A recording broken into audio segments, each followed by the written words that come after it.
Hello everyone, and welcome to our another episode about how to upload your resume to LinkedIn in 2025. I'm Marie, the CEO and founder of Mario Olivi Ltd, and we have the transformational leadership company helping entrepreneurs, founders, and leaders to rewire their mindset, to create personal brand, or even upgrade it, and also looking at the wealth strategy. So today we are looking at how to upload your resume to LinkedIn in 2025. Your LinkedIn profile is your digital resume, but sometimes recruiters want to see the real thing. Whether you are applying for jobs or simply want to enhance your profile, uploading your resume and showcasing your volunteer experience can make a big difference. Let's break it down. So, how to upload your resume and how to highlight volunteer work that sets you apart from the crowd. So, the first, when you are at your LinkedIn profile, click on your me icon, and at the top, then you click on view profile. So you will land on your landing page. Then you scroll down to the featured section and click on the plus icon and select media. So this is very important because you can here actually upload your resume. So here, if I am going here and at media, I can then upload my resume, which is very handy, especially if you are open for work, which, by the way, if you have it here as a banner, I would just take it out, like just take it out. And then you just add the title of the medium. So, for example, resume 2025 and a job description to just provide the context. Uh, so where the people will know what this file is about. Then also the volunteer experience is very important because then it shows also something other than your professional experience, that you are really showing the altruism, that you are helping people, etc. So when you are at your profile, here you click on add profile section button. So it's very easy, and here you select then the volunteer experience. So you go through the different recommended, for example, and you find here the volunteer experience. I don't really, I see it here, and you click on it, and you have the volunteer experience, and you add it. Then how it shows at your profile is when you scroll down, it looks like this. So if you add one volunteer experience, you get the whole section. So it's really easy. You fill in the organization, the role, the cost, dates, and the description. And the volunteer experience isn't just a nice to have. It shows character, initiative, and leadership for career changes or students.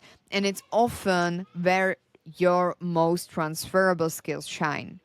So there are also some best practices and the mistakes to avoid. So first we will cover the 5 best practices. So the first one is that you should tailor your resume for visibility and use keywords relevant to your industry. So this is definitely important before you upload it to your featured section.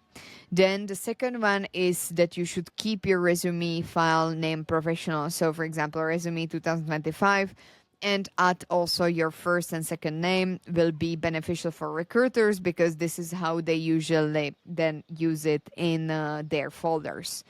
The third one is that you should use the description field to highlight your strength, certification, or availability. So if you are, for example, IT project manager with strong Jira experience, then highlight it there.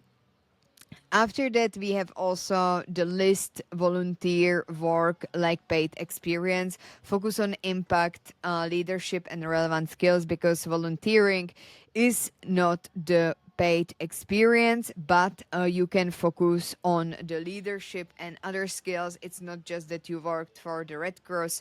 There is always something bigger behind your motivation, etc.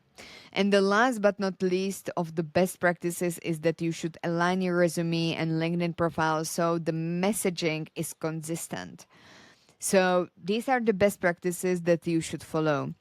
The mistakes that you should avoid, on the other hand, includes, for example, uploading a resume with outdated or confidential information, should not happen.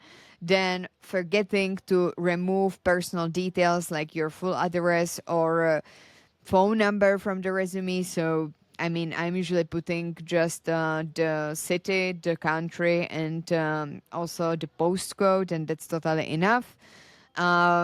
Phone number can be there, but not really necessary nowadays. Everybody just keeps in touch via the email. Then the third one is leaving the featured resume unlabeled because then people don't know what is it. And the last two mistakes to avoid is first ignoring volunteer work just because it wasn't paid. So if it wasn't paid, it still has something to do with LinkedIn. And the second is stuffing too much into the volunteer section without storytelling or context. So you should definitely mention more about your volunteer experience, like what happened there, how it strengthened your leadership, etc. So in today's competitive job market, little extras like this make a big difference. Uploading a resume and showcasing meaningful volunteer experience gives recruiters a complete view of who you are, not just what you do. And if you want to know more about these articles and also the tips and tricks about the LinkedIn, then you go to my website mariolevy.com and click on the articles, and here you can find every day a new tip for the LinkedIn. So I will definitely look forward to seeing you there. And I'm Marie, the CEO and founder of Mario Levy Ltd, the leadership transformational company for entrepreneurs, founders, and CEOs who want to upgrade their personal brand and rewire their brain and mindset. So see you next time. Bye.